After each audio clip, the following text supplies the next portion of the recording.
जेवायला वाढ मला बकुळे, जेवायला वाढ मला बकुळे, जेवायला वाढ मला बकुळे अहो थांबा की तीच करती.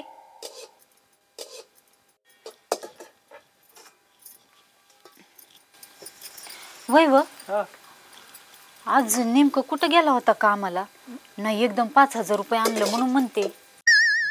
अगं बाया, आम्ही गडी माणसं बाहेर काय करतोय ही घरातल्या बायकांना सांगायचं नसतं. वय का नका सांगू, फक्त एखादं लपड येऊ द्या घरापर्यंत, मग बघते तुमच्याकडं. गिळा.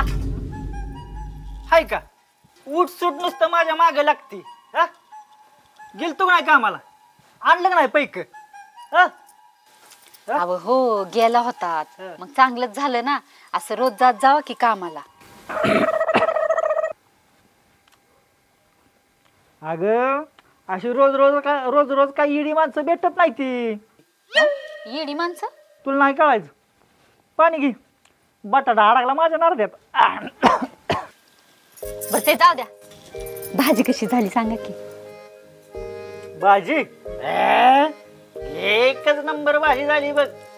फक्त वाय जरा मीठ जरा जास्त झाले. त्यात तुझी काय चूक नाही. काय बिगार तुझी चूक नाही. आता मार्केट मध्ये मीठच खराब आलंय, त्यात तुझा दोष काय? तुझी काय बिगार चूक नाही.